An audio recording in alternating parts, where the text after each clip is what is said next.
Halo semuanya, selamat datang kembali di video analisa harian XAUUSD bersama Mandana, dan ini adalah analisa harian XAUUSD pada hari ini tanggal 16 Juni 2025 hari Senin. Seperti biasa, jika kalian semua suka dengan videonya, jangan lupa like dulu videonya, subscribe bagi yang subscribe, hidupkan lonceng dan di-share ke yang lain. Oke, di sini kalau semisalnya kalian lihat berita geopolitik di Timur Tengah, lebih tepatnya antara Israel dengan Iran, itu akhirnya ya Iran itu membalas serangan yang kemarin terjadi pada hari Jumat pagi. Ya, akhirnya mereka membalas, dan sekarang dari pihak Lebanon juga katanya ikut-ikutan, kemudian dari negara-negara lain seperti Amerika, Inggris, China, Irak, kemudian apa lagi ya, saya lupa, itu katanya mau ikut, termasuk kayak Rusia sih, tapi sepertinya Rusia sih nggak pengen. Rusia lebih kepada cara untuk mediasi. Untuk sekarang, yang pasti dari yang ikut aktivitas roket-roket itu ya adalah Iran, Israel, kemudian ada Houthi ya yang dari kelompoknya itu, dan dibantu sedikit sama Israel itu dibackingi sama Amerika, walaupun katanya Trump itu ada bilang tidak ada ikut campur. Tapi kita tahu lah ya bahwa sebenarnya Trump itu, antara Trump dengan Iran itu kan kita sudah, lebih tepatnya saya ada bilang bahwa mereka itu akan ada deal masalah nuclear weapon ataupun senjata nuklir antara mereka kedua gitu kan. Dan akhirnya karena Iran tidak memberikan keterangan yang jelas, akhirnya ya udah ya kan dibantu juga dengan Israel. Ya akhirnya kita tahu bahwa Trump itu sebenarnya dengan Iran itu ya kalau bisa ada diskusi masalah nuklir, tapi karena Iran juga tidak pengen, dibantu juga dengan Israel, akhirnya pakai cara kekerasan lah, cara kasarnya gitu kan. Akhirnya apa yang terjadi ya kita tahu, Israel untuk saat ini ya, per hari ini, per detik ini saya buat video itu tidak ada rencana untuk berdiskusi damai ataupun berdiskusi untuk gencatan senjata antara Israel dengan Iran untuk saat ini ya, per sekarang saya bikin video. Karena tujuan dari Israel sendiri adalah ya seperti yang Amerika juga pengen ya kan, kalau misalnya Iran tidak deal masalah nuklir, ya udah nuklirnya itu nanti dihancurin. Lewat apa ya? Lewat Israel itu sendiri. Ya, jadi otomatis tujuan dari Israel sekarang adalah selain dari fasilitas militer, dicari juga sekarang adalah fasilitas dari nuklir yang ada di Iran. Sampai itu selesai ataupun beberapa targetnya kena, itu baru kemungkinan Israel ada perundingan untuk gencatan senjata ataupun ya bagaimanapun itu. Ya, jadi untuk sekarang so far ini masih dalam kondisi panas antara Israel dengan Iran. Ya, ditambah dengan Houthi juga seperti biasa kemarin-kemarin ya kan. Ditambah dengan Amerika membantu Israel sedikit melalui pesawat ya kan, melalui angkatan udara, katanya sih seperti itu ya. Jadi otomatis ini gold tetap akan bisa lari. Nah kemarin kalau dilihat seperti yang sudah saya katakan, jangan pernah FOMO untuk nge-buy di pucuk. Kita tunggu market itu retrace ya kan.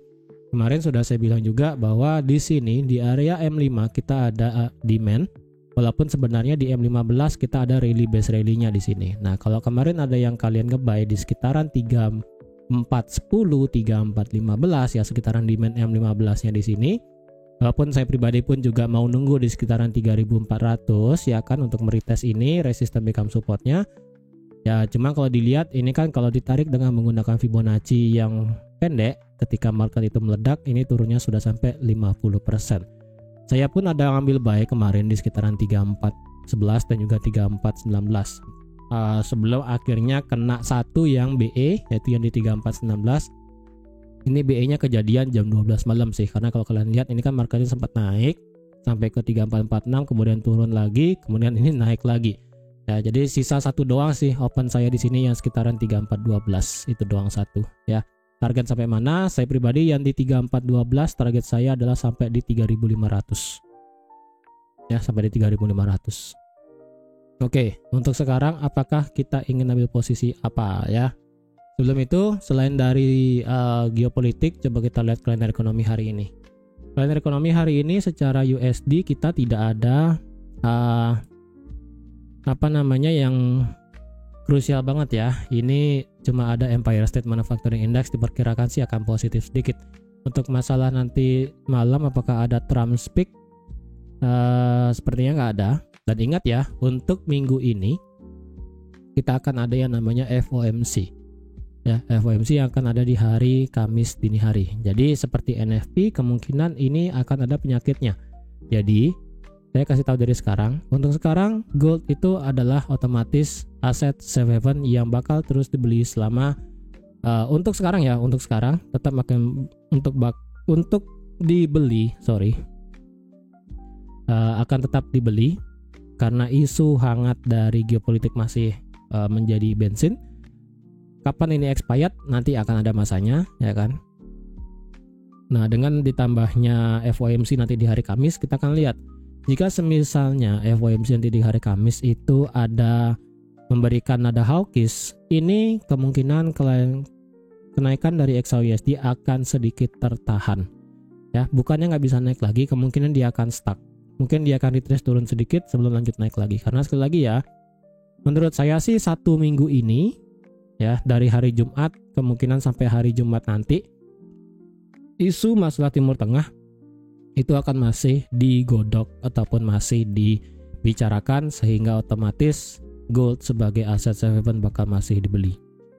Kemungkinan sih minggu depan expired ya berita masalah tersebut, karena sekali lagi ya, kalau semisalnya tidak ada yang wow banget masalah Timur Tengah, itu gold tetap naik ya kan, cuman ekstrim naik kayak sampai ke 3.600 kayaknya itu bakal berat ya kan, terkecuali ini geopolitiknya panas, FOMC terus bilang kemungkinan kita akan cut rate di bulan depan, nah itu beda cerita ya kan. Atau nggak semisalnya nanti di hari Kamis itu bisa langsung cut rate, wah itu bisa ekstrim naik sih gila ya, tapi itu kan nanti di hari Jumat ya.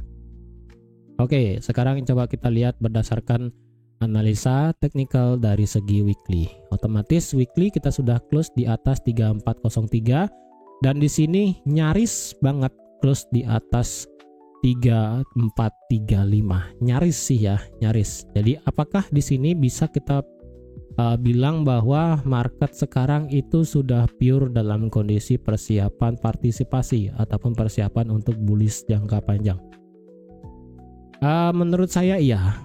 Ya, menurut saya iya, karena sekali lagi pada akhirnya dari segi weekly marketnya sudah tutup di atas 3350 ya, walaupun ini secara resisten become supportnya belum dites di harga 3350, tapi kalau dilihat ini berarti marketnya ada kecenderungan untuk lanjut naik. Berarti seperti yang sudah saya katakan, di mana marketnya ini kemungkinan bisa terjadi yang namanya distribusi sekaligus akumulasi ya kan. Di sini distribusi dan tidak ada penurunan ekstrim, yang terjadi adalah malah terjadi akumulasi baru, dan ini marketnya sudah break di atas 3357 ya kan. Saya clearkan dulu ulang di atas ini ya kan, di atas 3357 selaku resistannya dan sekarang menjadi support di weekly. Otomatis ini sekarang marketnya sudah bersiap untuk menyapu all time high yang ada di 3500 ya. Kalau dilihat dari segi stokastik dan juga RSI sudah balik lagi di atas 70, bukan pas banget sih, ini sekarang flat di 70.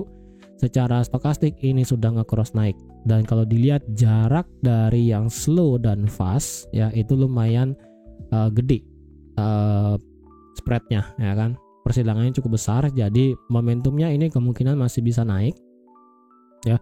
Ini momentumnya masih bisa naik dari segi weekly, berarti ada rencana ini kita bisa melihat kenaikan mungkin sampai 3600 ya, 3600-an. Intinya sudah pasti ini di atas 3,5 sih ya, ini sudah pasti di atas 3,5, kemungkinan ya 3600 untuk target selanjutnya all time high, di mana nanti akan saya buat video terpisah khusus untuk member ya. Untuk member AMD Pro Plus itu kan saya kasih tahu di mana target selanjutnya possible, kemungkinan next target ya.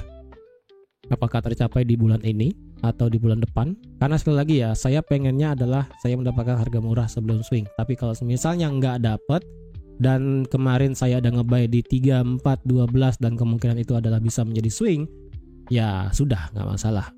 Mungkin saya akan tambah lagi swing kalau misalnya setelah FOMC saya akan cari posisi swing lagi. Oke. Itu dari segi weekly, otomatis kita sudah melewati resistan walaupun ini belum dites resistan become supportnya. Kalau dilihat secara secara historinya, ketika market itu secara weekly terjadi yang namanya akumulasi plus distribusi, market itu kalau dilihat historinya ya, kita cek histori tanggal 8 April. Di sini kalau dilihat dia kan pure banget ketika breaknya sedikit, kemudian ini kan jarak break ya, jarak breakout dengan retest ini kan tipis ya kan, jadi ini kemungkinan masih oke buat dites. Kemudian di sini sebelumnya di sini adalah resistan, kemudian di break terjadi fake out yang malah turun, berarti marketnya pindah ke sini. Oke, pindah ke sini dan ini pun jaraknya juga pendek dari dia breakout sudah di retest dan kemudian naik. Nah sekarang ini jaraknya lumayan jauh ya, dari 3357 sampai harga sekarang di 3439. Kalaupun misalnya ini kita mendapatkan retest ke bawah, itu bakal menjadi kesempatan luar biasa bisa menjadi swing walaupun ini penurunannya adalah sejauh 820 pip. Yang kemungkinan di sini kalian bakal melihat ini market sudah mulai bearish dan sebagainya. Ingat, ini adalah resisten become support yang ada di 3355, 3350 sekitaran sana. Ya. Jadi pun kalau kedepannya kita melihat penurunan ekstrim sampai 3350, ada peluang, itu berarti marketnya untuk meretest resisten become support. Ya, karena sekali lagi dari segi candlenya ini breaknya kencang sekali. Bentuk dari candlenya ekor bawah dan ekor atas dengan body yang sebesar ini, berarti kalau kita pakai teori Marubozu ya bahasanya, ini kalau dilihat kalau misalnya marketnya meretest resisten become supportnya di 3357, berarti ini marketnya adalah mengambil ini berarti marketnya mengambil 55%, hampir 60% dari body di minggu lalu, dan itu adalah wajar asalkan tidak melebihi dari 80%. Karena kalau sampai melewati 80% dari body minggu lalu, itu kemungkinan marketnya sudah tidak stabil ya. Berarti sekali lagi ya, minimal adalah sebenarnya itu sekitaran 60 mentok sampai 70%. Karena sama kayak golden ratio Fibonacci ya kan, paling bagus lah sekitaran 60 mentok sampai 70. 38,2 berarti anggaplah di sekitaran 3404 ya kan, sekitaran sini 3403, 3404 ya kan, sekitaran sini. Karena kalau kalian tarik Fibo sekarang ya, hanya menggunakan bodinya doang ya, kalian bisa lihat 23,6 itu adalah 3404, kemudian 61,8 adalah di 3357 selaku resisten become support. Jadi sekali lagi, adapun penurunan ke bawah ekstrim 800 pip ke bawah, itu sekali lagi kemungkinan adalah untuk meretest resisten become supportnya. Karena kejadian kemarin-kemarin itu marketnya selalu ketika ngebreak suatu resisten valid itu dites ya. Jadi jangan sampai kalian melihat penurunan ini kalian langsung instan nge-sell, nggak gitu ya, kecuali marketnya itu nanti break di bawah 3300. Nah itu baru beda cerita ya. Jadi sekarang otomatis selama ini masih di atas 3300, menurut saya kita masih luar biasa ekstrim bullish ya. Oke, dari segi daily kalau dilihat sekarang ini dari segi daily kalau dibilang ya, kita bisa bilang ini sudah close di atas resisten ya, sudah close di atas resisten daily, walaupun ini nanggungnya luar biasa ya. Kalau kita berpacu hanya pada kejadian di tanggal 21 April ya, kalau kita hanya memakai patokan resisten ini sebenarnya sempat fake out kemudian turun ya kan, dan sekarang kalau di hari Jumat itu benar-benar break. Tetapi kalau kita memakai resisten yang terjadi juga di tanggal 6 Mei, kita lebarkan seperti ini, kalian bisa lihat ini sebenarnya belum tutup di atas resisten 3435 ya, ini belum tutup di atas 3435. Jadi saya sedikit worry apakah ini sudah siap sebenarnya untuk terbang atau enggak ya. Jujur saya pribadi dengan yang sudah nge-buy di sekitaran 34, berapa kemarin saya nge-buy ya, 3412 di sini saya sudah nggak peduli. Misalnya kalau ini kena SL Plus atau nggak kena BE, saya sudah nggak peduli, berarti saya bersiap untuk ambil swing agak ke bawah cukup banyak ya. Jadi kalau dibilang apakah ini sudah valid untuk nge-break, ini sedikit ragu ya, karena kemarin sekali lagi tanggal 6 Mei ini break, kemudian dia turun lagi ke bawah menciptakan gap ya kan. Gapnya ditutup, tapi kalau dilihat close-nya tidak di atas resisten daily. Jadi di sini sedikit berbahaya kalau dilihat apakah ini terjadi penurunan ke bawah ke depannya cukup ekstrim ataupun bagaimana ya. Karena kalau dilihat sekali lagi sekarang sih ya, dari segi daily kemarin sudah saya katakan di hari Jumat, ini marketnya ngebuat liquidity dan liquidity sudah di break. Oke. Dan kalau ketika diukur lebih besar liquidity-nya, maka ini kalau ketika break dari liquidity ya, 1:1-nya kalian bisa lihat sekitaran 3.500. Ini ya dari besar liquidity-nya dari sini sampai sini. Kalau nggak salah kemarin saya udah bilang itu di 3470 ya, sekitaran sana tuh ya, 3480, 3470. Sebenarnya sih targetnya bisa sampai sana karena ini marketnya sudah nge-break dari liquidity dan kemungkinan bisa lanjut naik. Tapi masalahnya cuma satu, kenapa ini tidak break di atas resisten secara pasti. Nah itu sedikit bermasalah. Kalau dilihat dari segi daily indicator, secara stokastik ini memang sudah nge-cross balik naik lagi, dan secara RSI sudah naik di atas 60 pada akhirnya ya, yang berarti menandakan secara daily kita benar-benar bullish. Dan apakah kita bisa langsung instant buy, nanti kita lihat di time frame yang kecil ya. Hanya saja sekali lagi dari segi candlenya dia tidak tutup sempurna di atas dari resisten daily. Oke, itu yang masih menjadi problem saya pribadi ya.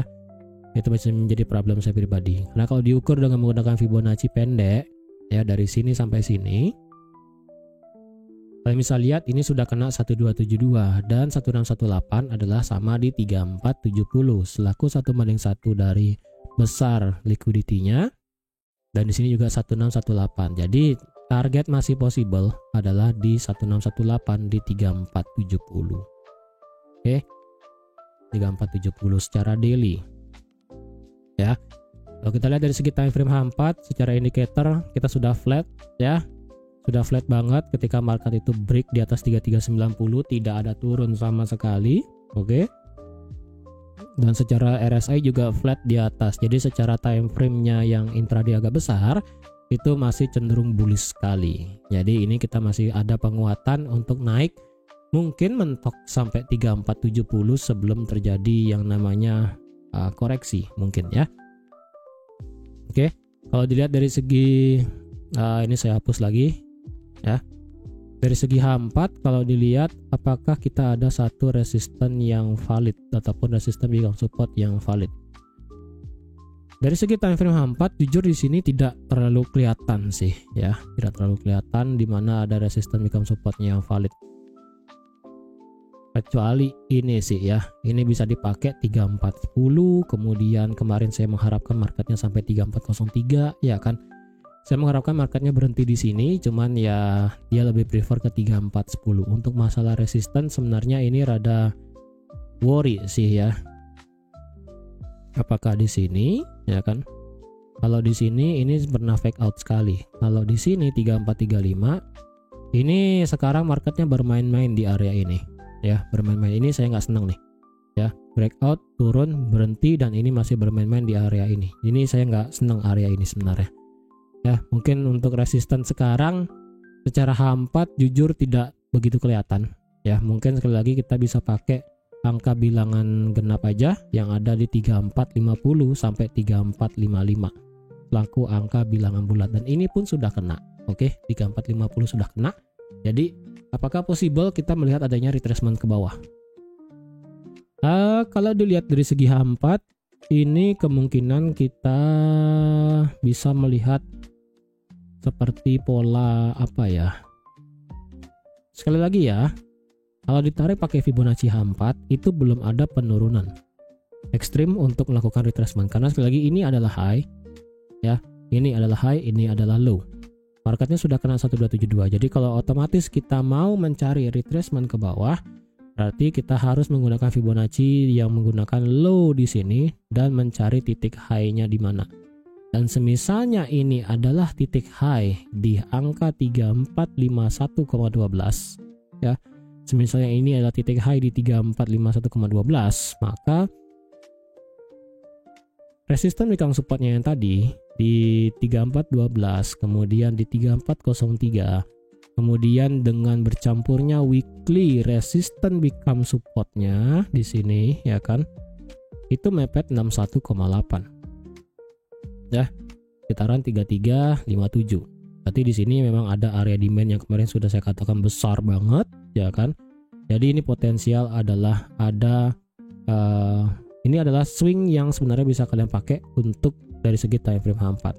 Sekali lagi, kalau titik nolnya 3451 itu valid. Oke, sekali lagi kalau itu valid. Kalau misalnya nggak valid, ya itu beda cerita. Ya, oke, harap ingat. Ini bisa saya pakai juga sih ya. 3410, 3403, 3392. Di sini sih ya.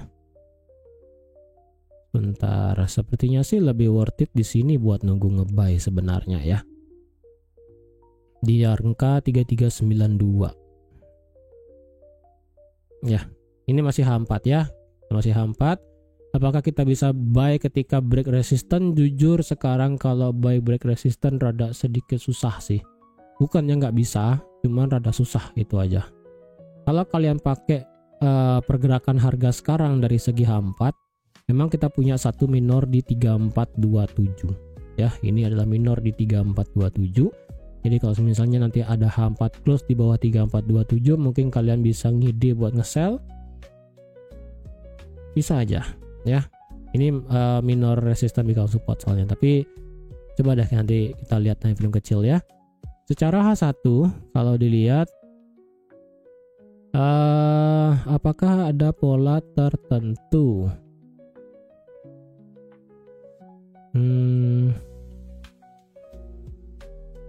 H1 ya, H1 tadi H4 ya.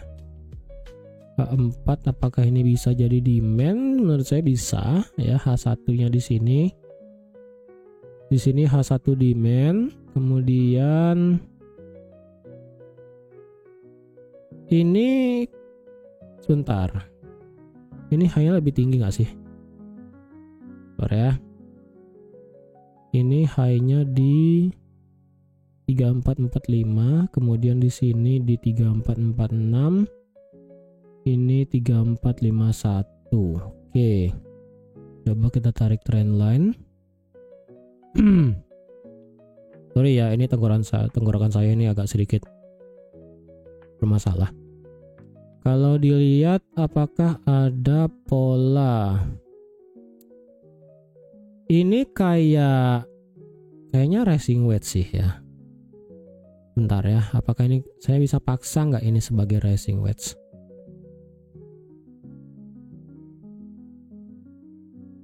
Ini cukup maksa untuk dikatakan sebagai rising wedge sih. Ya, menurut saya ini cukup cukup dipaksakan kalau ini dilihat sebagai rising wedge. Coba ya, ini saya pakai sinar aja. Oke, kemudian di sini ntar saya delete. Ya, ini bisa dibilang seperti rising wedge. Tapi di sini saya juga ada ngelihat seperti pola ascending triangle di sini ya. Ini sedikit kacau soalnya ya, mana bentar segitiganya. Ini ya. Ini dan di sini. Nah, kayak begini nih saya ngeliatnya malah ya. Seperti ada pola ascending triangle. Memang ini dia sudah break barusan ya kan, break kemudian turun lagi. Apakah ini valid atau enggak? Ini belum fix soalnya ya, masih belum fix. Jadi kalau ini memang semisalnya marketnya benar-benar mau ke atas, coba kita paksa ukur ya, 1:1 dari apa namanya, misalnya ini adalah ascending triangle, break 1:1 berarti dia bisa naik sampai 3482. Tapi ini sih juga ascending triangle masih belum valid juga sih ya. Mungkin kalian bisa lihat juga di kolom bisa bantu juga saya di kolom komentar ya. Ini kalian lebih ngelihatnya seperti rising wedge, ascending triangle, atau ada pola tertentu. Coba dari stochastic. Secara RSI ini malah ngebentuk divergent. Jadi kalau ngebentuk divergent seperti ini, maka ini lebih prefer dikatakan sebagai rising wedge sebenarnya ya. Karena kalau dilihat ini kan high-nya naik nih. Ya, ini high-nya naik. Kemudian di sini dia low, walaupun secara gelombangnya ini sudah rada nggak make sense ya. Kenapa? Karena kalau dilihat ini kan dia high di sini, kemudian dia buat low di sini. Ini kemarin sempat valid falling bearish divergent. Kemudian ini kan naik lagi nih. Naiknya di sini itu ya memang dia semakin rendah high-nya. Cuman saya pribadi untuk ngelihat terjadinya divergent itu lebih hanya ngelihat untuk satu atau enggak dua gelombang. Jadi kalau misalnya ini marketnya ngebuat higher high, tapi secara indikatornya justru ngebuat dia ngebuat lower high kayak begini, ini kan berarti kan dua gelombang, atau enggak misalnya paksa lagi satu ya kan, ya paksa lagi satu kayak begini ya. Ini indikatornya turun, indikatornya turun, kemudian dari segi harga dia ngebuat high lagi sekali. Nah ini kan clear dia ngebuat dua gini ya, dua low, di sini juga buat dua low juga. Kalau di sini apakah valid dibilang low dan high-nya? Secara RSI-nya nih sudah bergelombang berkali-kali ya, naik turun naik turun naik turun naik turun naik turun. Kemudian dari segi stokastiknya ini sudah sedikit kacau. Jadi rada berat kalau saya bilang ini sebagai divergent yang bagus banget ya. Jadi kalian bisa bantu saya di kolom komentar, kalian lebih ngeliatnya ini sebagai apa? Apakah potensial divergent, ascending triangle, atau ini adalah rising wedge ya. Yang pasti sekarang ini kita ada satu trend line yang bisa dipakai ya. Trend line ini bisa dipakai, yang berarti menandakan marketnya sekarang lebih condong untuk masih bisa bergerak naik. Nah, di mana kita bisa nge-buy sekarang ya? Kalau dilihat berarti 3410 ini adalah secara H1 kita nggak perlu 3410 berarti ya. Karena selagi H4 kan ini rada susah kalau kita mau nge-buy di mana ya kan. Paling nge-buy bagus sih di resistance become support di 3392 ya. Dan di sini juga ada demand-nya ya kan, agak ke bawah dikit di 3385. Untuk masalah supportnya di sini kita ada satu support berarti di 3413 ya, 3413 laku support. Untuk resisten kemarin kayaknya sudah ada saya bilang ya. Ini adalah supply-nya ya. Ini adalah supply-nya kemarin. Ini marketnya juga sudah kena, dan ini adalah support become resistant yang cukup valid sepertinya ya, 3443.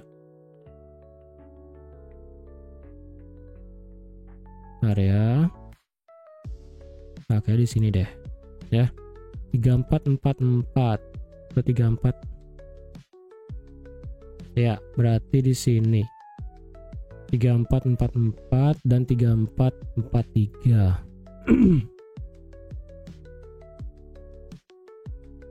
Di dua ini ada percampuran sedikit antara supply dengan support become resistant.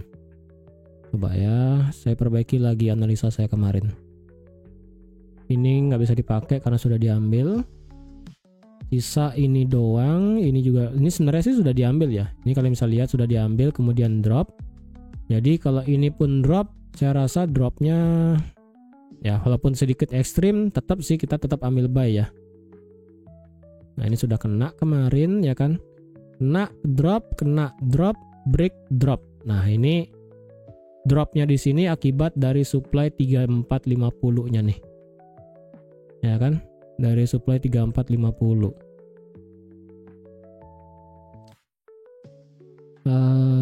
Ya kita pakai H1 aja lah ya. Pakai H1 dari sini sampai sini. Oke. Ini juga sudah break out sepertinya, tapi dia ngebreak maksa. Nah, coba kita lihat di H4 apakah bisa dipakai. H4 nggak bisa. H4 nggak bisa, H1 tidak bisa. Berarti ini kita delete aja ya. Nah, sekarang inilah yang saya katakan ya, kenapa ngebreak resistance sekarang rada susah untuk di buy. Karena 3450 ini sebagai angka bilangan genap ya, atau angka psikologi. Kemudian ini juga ada supply-nya. Kemudian ini juga 3442, ini adalah support yang lumayan valid ya. Ini di break, retest dan langsung 3,5. Ini turun, di break 3440, retest 3450. Kemudian marketnya drop ke bawah instan ya kan. Jadi ini percampuran antara 3440, 3442 sampai 3450 ini menjadi hal yang rada krusial, rada susah untuk ditembus sebenarnya. Walaupun kita masih punya target sampai 3470 selaku 1618 ya kan. Dan kalau dicari apakah sebenarnya bagian atas itu ada area supply, yang bagus banget sih sebenarnya nggak ada ya. Yang bagus banget tuh sebenarnya nggak ada. 34 ada sih satu ya kan, cuma ini sudah pernah diambil nih di sini ya, diambil sekali kemudian turun ya. Jadi ya ini bisa dibilang lah ya 3470 lah ya. Nih jam 15 ya, tuh ya kan, pas 3470 kena. Jadi kalau ada yang pengen nge-buy di atas resisten, jujur rada was-was aja sih. Kalau mau nge-buy di bawah ya, kalau mau nge-buy di bawah, ini memang trendline dikatakan apakah valid, sementara ini valid trendline-nya ya. Trendline ini valid. Kalau trendline ini jebol, apakah kita boleh nge-buy? Kalau dilihat ya, memang di sini ada area demand-nya di harga 3425 sampai 3420. Ya, 3425 sampai 3420 adalah demand-nya yang sekarang. Walaupun di sini kita juga ada demand di sini, ya kan? Walaupun kita juga ada demand di sini, apakah demand di sini bisa dipakai? Bisa, tapi menurut saya demand-nya ini hanya untuk memantulkan untuk lanjut turun sih. Untuk ngejar misalnya 3400 atau enggak sampai 3392. Ya. Jadi untuk sekarang saya pribadi tetap ambil buy. Ya, walaupun saya sudah ada open posisi buy di 3412, 3411 saya lupa sih angkanya berapa. Untuk open buy baru, jujur saya sedikit was-was. Ya, karena sekali lagi ini nggak bisa diajak bercanda nih, 3450 sampai 3455. Kecuali nanti misalnya ada serangan tiba-tiba ya kan, Amerika ikut atau enggak Inggris ikut. Ya. Itu kemungkinan bisa meledak. Jadi kalau sudah meledak, ya udah itu kita ikutin aja arusnya untuk ambil posisi buy ya. Nah sekali lagi untuk sekarang ini marketnya masih possible untuk sampai 1618-nya di sini versi intraday adalah sampai 3467 sampai 3470. Walaupun di sini kita punya satu supply H1 juga 3450, itu yang agak sedikit bermasalah. Oke, jadi kalau dia mau ambil buy, kalau mau break di atas 3450 ya silahkan ya. Kalau dia mau nge-buy di atas 3450 silahkan. Cuma kalau saya pribadi saya nggak berani ya. Saya lebih nunggu harganya ini dapat harga yang murah baru saya mau nge-buy. Nge-buy-nya di mana kalau saya mau nambah ya kan? Berarti kalau ini harga turun sampai 3412 lagi sekali, berarti otomatis sudah selesai tradingan saya di sini. Kemungkinan sih saya akan nambah di 3420 ya. Dan di sini menurut saya ada juga kemungkinan ini trendline-nya tidak di respect. Dalam artian ya udah, ini marketnya bergerak dalam kondisi santai ya, seperti yang sudah saya katakan di awal. Adanya FOMC ini bisa bergerak stuck ya. Stuck sekali marketnya, nggak bisa kemana-mana ya, dia benar-benar flat, tidak memberikan kita kejelasan apapun. Bisa juga seperti itu ya penyakitnya, sama kayak NFP. Atau mungkin saya skip juga hari ini ya, sampai hari Kamis bisa aja, tergantung ini marketnya gimana maunya. Oke, jadi sekali lagi ingat, ini kita tetap ambil posisi buy di XAUUSD, cuman karena ini marketnya sudah di tengah-tengah kayak kemarin pada saat saya buat analisa di hari Jumat, better kita antara nunggu ke bawah sedikit, atau nggak misalnya dia benar-benar break di atas 3450 ya, kalian mau nekat buy silahkan. Oke, jadi sekian dulu untuk analisa XAUUSD pada hari ini. Terima kasih sudah menonton video sampai habis. Terima kasih juga sudah like, share, dan subscribe seperti biasa. Dan sampai jumpa lagi di analisa harian XAUUSD selanjutnya. Bye-bye.